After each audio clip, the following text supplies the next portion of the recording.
Imagine this. You walk into one of America's busiest airports, right in the middle of summer.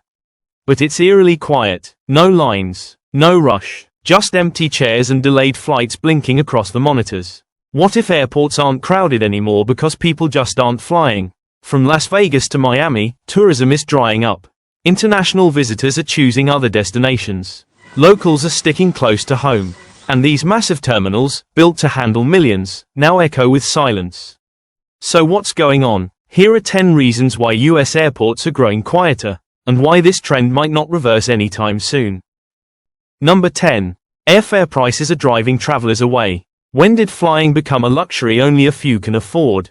A round trip from Chicago to Miami, once a $150 deal, now easily climbs over $400, and that's before baggage fees, seat selection, or a snack.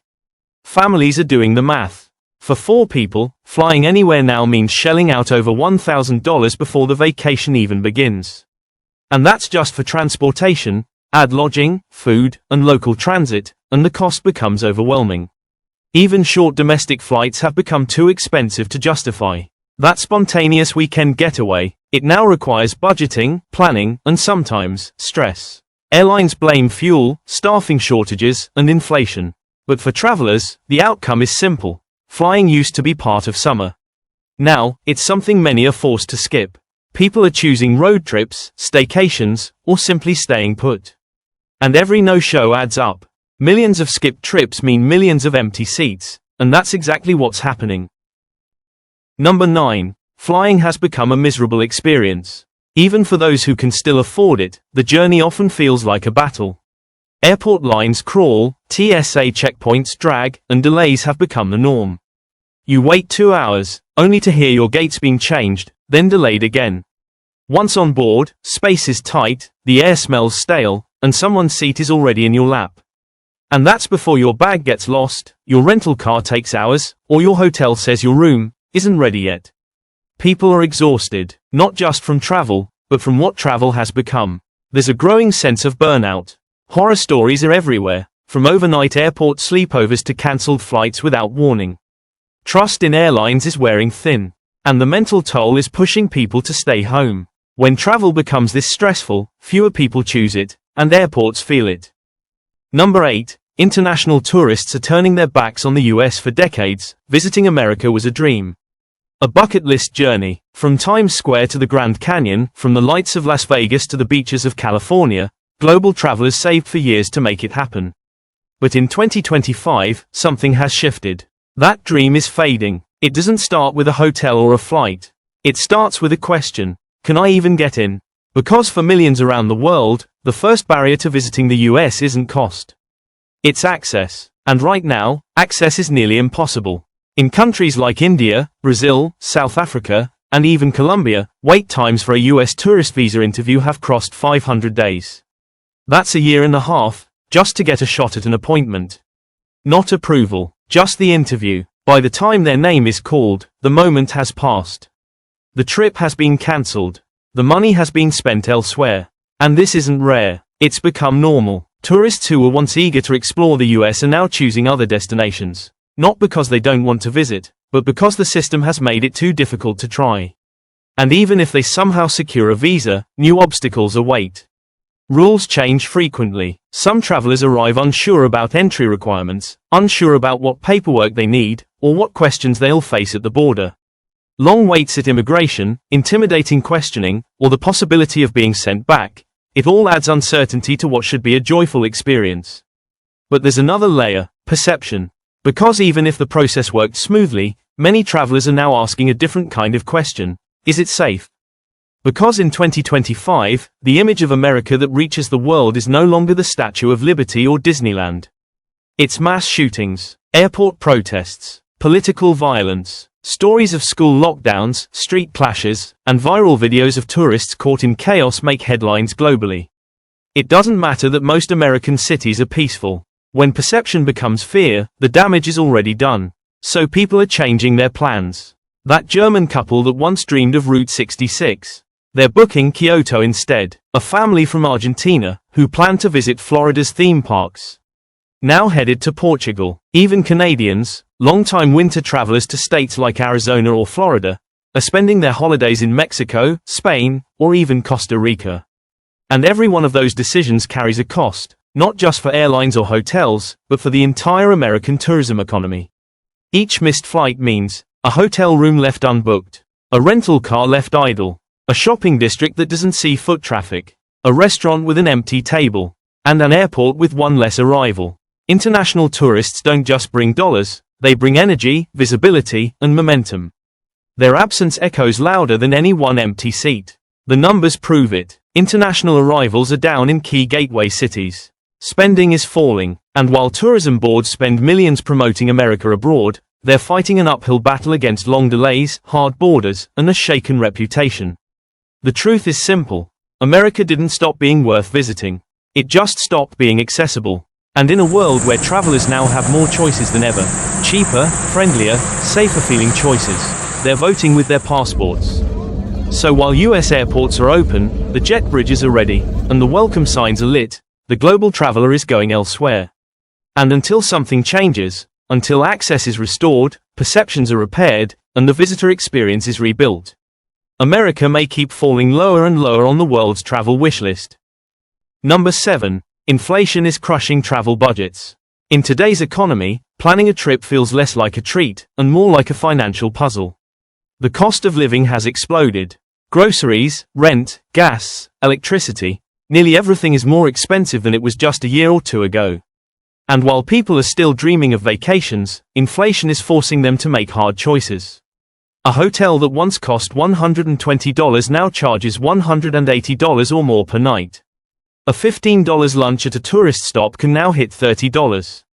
Parking, attraction fees, meals, snacks, a simple 2-day trip can quickly turn into a $1,000 expense. For families, especially, the numbers just don't add up. Wages haven't kept pace. People are earning the same or just slightly more than before, but paying double for basic needs. So when the choice comes down to booking a flight or catching up on bills, the decision is clear: stay home. Trips are being cancelled. Holiday travel is being skipped. Summer plans are quietly being shelved for maybe next year. And with every missed vacation, the ripple spreads: fewer passengers at the airport, fewer hotel stays, fewer seats filled on airplanes. Inflation hasn't just raised prices. It's quietly erased the joy of travel for millions. And that economic pressure is leaving its mark on airports all across the country. Number 6. People are staying local. Why deal with crowded airports, delayed flights, and rising airfare when a peaceful escape is just a short drive away? That's the question more and more Americans are asking, and their answer is reshaping the travel landscape. Across the country, there's been a quiet but powerful shift. Instead of jetting off to faraway cities, people are looking closer to home. They're trading cross-country flights for road trips, choosing cozy cabins over chain hotels, and discovering hidden gems just 2 or 3 hours from their front door.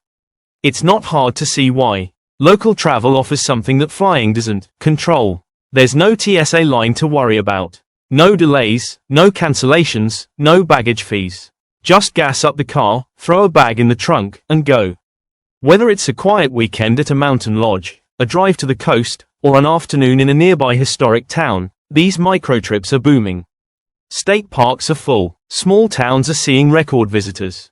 Campgrounds are booked months in advance. And for travelers burned out by the high cost and chaos of flying, this kind of travel feels not just easier, but smarter. But this trend has a downside. Big cities that depend on national tourism are feeling the drop. Destinations like San Francisco, New Orleans, Chicago, and Boston, once magnets for summer travelers, are reporting fewer hotel bookings, quieter museums, and thinner crowds at iconic attractions. Airports in these cities, once flooded with traffic, are seeing noticeable slowdowns. And the impact doesn't stop there. Airlines are cutting flights. Airport shuttle services are scaling back. Restaurants and shops inside terminals are seeing less foot traffic. Entire tourism economies that relied on long-distance travelers are now trying to pivot, but many are struggling to adapt. Because here's the truth. It's not that Americans aren't traveling anymore. They are. They're just doing it differently. They're looking for trips that are cheaper, calmer, and more convenient. And right now, that doesn't mean flying to another state. It means discovering what's in their own backyard. For some, that's a lakeside Airbnb 2 hours away. For others, it's a day trip to a local winery or a national forest. The destinations may be smaller, but the movement is massive. And every time someone chooses a local escape over a flight, it affects the system. The ripple hits airlines, airports, rental car companies, city tourism boards, and countless small businesses built around air travelers. This isn't just a short-term trend, it's a rethinking of how people move, where they go, and what kind of travel feels worth the effort.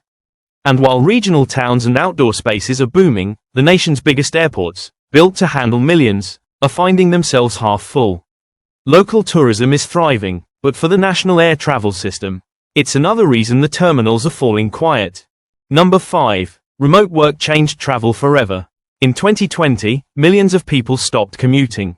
And for a while, the world held its breath, wondering if things would ever go back to normal. They didn't. What started as a short-term shift turned into a permanent transformation. And it didn't just change how we work, it completely rewrote the rules of travel. Before remote work, travel followed a pattern. Summer breaks, holiday peaks, 3-day weekends, spring getaways. The rhythm was predictable. The airports were ready. The calendar was everything. But now, that calendar doesn't matter. People with flexible jobs don't wait for June or December anymore. They travel whenever they want, and more importantly, wherever they want. Some take off on a Wednesday and return on a Monday. Others avoid the airport altogether, renting cabins in the mountains, cottages near the water, or booking an off-season Airbnb in a small town where they can work during the day and explore after dark. For many, travel has become slow, intentional, and local, not a sprint between terminals, but a pause button in a quieter place. Then there are the digital nomads, professionals working fully remote who've taken it a step further. They're living abroad for months at a time. Portugal, Thailand, Colombia, Bali, all seeing waves of American workers settling in temporarily, laptop in hand, skipping airports back home entirely. The travel industry wasn't built for this. Airports designed around peak season surges now see smaller, unpredictable trickles. Security lines are shorter, but not because things are faster, because fewer people are flying at once. Some gates sit unused for hours. Airport cafes go from overstaffed to empty. Rental car counters echo in silence. The same goes for business travel, once the lifeblood of the airline industry. Conferences that used to draw thousands are now streamed online. Sales teams once flying city to city now close deals over Zoom. Company offsites are smaller, less frequent, or skipped altogether. The result, a category of travel that brought in billions has quietly evaporated. And this ripple touches everything. Hotels near airports aren't seeing the same volume. Convention centers are operating below capacity. Ride-share drivers who relied on business flyers now wait longer between pickups. Entire sectors built around the old travel calendar are struggling to adjust. It's not that people stopped traveling, they just changed how. They no longer fly out for 2 days and rush home. They stay longer, move slower, and plan smarter. They avoid the chaos of crowded terminals, overpriced flights, and the stress of rigid schedules. And with every remote worker who chooses to drive instead of fly, who skips peak travel for an off-season escape, who logs in from a forest instead of boarding a plane, the system shifts further. The travel calendar we once knew, gone. In its place is something more fluid, more flexible, and far less reliant on airport crowds. Remote work didn't just change Mondays. It changed the future of air travel, and the empty gates across America are living proof. Number 4. Airlines are cutting routes. Quietly and without much attention, airlines are pulling back, slashing routes to smaller cities across the country. Places that once had direct connections to major hubs now find themselves isolated. A simple trip that used to take one flight now requires a long drive just to reach an airport, followed by multiple layovers and longer travel times. Entire towns are slowly disappearing from airline maps. And for the people who live there, it's more than just an inconvenience, it's a barrier. Fewer flights mean fewer choices. That weekend trip becomes harder to justify. Business travelers cancel meetings. Families skip vacations. Locals simply stop flying. Airlines blame a mix of factors: low demand, pilot shortages, tighter margins, and to some extent, they're right. But the result is the same: less service, less access, and a lot more hassle. And no one feels it more than small airports, where just a handful of daily flights keep everything running. When even one route is cut, the whole operation takes a hit. Fewer passengers, fewer jobs, less revenue. The skies may still be busy over major hubs, but in smaller towns across America, airports are going quiet, one cancelled route at a time. Number 3. America's global image is scaring tourists away. For decades, the United States stood as a symbol of adventure, excitement, and possibility, the dream destination. From the bright lights of New York City to the open roads of the Southwest, from the glitz of Hollywood to the magic of Disney World, international travelers saved for years just to spend a few unforgettable days on American soil. But in 2025, that image is changing. And for many, the American dream vacation has started to feel more like a gamble. It's not about the landmarks, they're still here. It's not about the scenery, still stunning. It's about something far harder to fix: perception. Across Europe, Asia, South America, and beyond, global news stories paint a version of America that's filled with unrest, unpredictability, and danger. Gun violence, mass shootings, airport chaos, street protests, and political unrest dominate the headlines, and those stories travel faster than any travel brochure ever could. Even though most of the country remains safe and welcoming, the perception from abroad is one of tension and volatility. And for many potential tourists, it's enough to raise a serious question: is it worth the risk? For some, the answer is no. International travel agencies are seeing declines in US bookings. Tourists who once dreamed of visiting Times Square or hiking in Yosemite are now picking alternative destinations. A couple from Australia that once planned a California road trip might now explore Italy. A family from Japan may opt for Switzerland instead. Even Canadian visitors, once a dependable presence in places like Florida and Arizona, are shifting toward Mexico, Portugal, or the Caribbean. And it's not just individual travelers. Travel influencers, the ones who once flooded social media with New York selfies and Hollywood sign shots, are focusing elsewhere. Their content is coming from Europe, Asia, and South America. Not the US, because online, the image of America isn't just fading, it's becoming a liability. The impact is both visible and invisible. Fewer international flight bookings, shorter hotel stays, lower tourist spending, quiet gift shops in landmark cities, shrinking lines at major attractions, and airports seeing fewer passports scanned at immigration. International visitors used to be a major part of the US travel economy, staying longer and spending more than domestic travelers. But now, they're vanishing. The damage goes beyond tourism dollars. It affects airlines, airport jobs, hotel staffing, car rentals, restaurants, museums, even small-town businesses that depended on global foot traffic. And the hardest part: perception doesn't change overnight. Even if crime rates fall, even if protests disappear, even if policies improve, the fear lingers. Because for someone watching from abroad, America doesn't just seem far away, it seems uncertain. The country hasn't lost its beauty, but it's losing something harder to recover: trust. And until that trust is rebuilt, until international visitors once again feel safe, welcome, and excited to come, US airports will keep hearing the same sound, again and again: silence where the crowds used to be. Number 2. Americans are traveling abroad instead.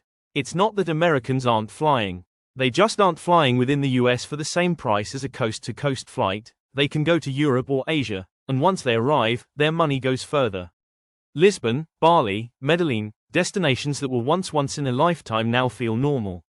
Affordable, easy. Social media is full of Americans sipping espresso in Rome or hiking in Thailand, not riding roller coasters in Orlando. And when millions shift their travel dollars abroad, domestic airports feel the drop. Number 1. This might not be temporary. What we're seeing isn't just a slow season, it's a major shift. Travelers don't just want cheaper tickets anymore. They want less stress, better service, and more value for their money. But the system hasn't evolved. Airports are quieter, airlines are cutting flights, cities are seeing fewer tourists. And the old travel patterns, peak summers, packed holidays, are falling apart. This isn't a dip, it's a reset. Unless America adapts quickly, with smarter systems, smoother experiences, and real reasons to fly, empty terminals could become the new normal. Because travelers have moved on, and they might not come back. Final thoughts. Are you flying less than you used to? Have your travel habits changed in the last few years? We'd love to hear your story. Drop your thoughts in the comments below. Whether it's a cancelled vacation, a switch to road trips, or just frustration with airport chaos, your experience matters. If you found this breakdown eye-opening, don't forget to like, subscribe, and share it with someone who still thinks airports are as crowded as they used to be. Because the truth is, they're not. The way we travel is shifting, and fast. From rising costs to changing priorities, the future of tourism is being rewritten in real time. So let's stay informed, let's stay connected, and let's navigate this new travel era together. Final thoughts. Are you flying less than you used to? Have your travel habits changed in the last few years? We'd love to hear your story. Drop your thoughts in the comments below.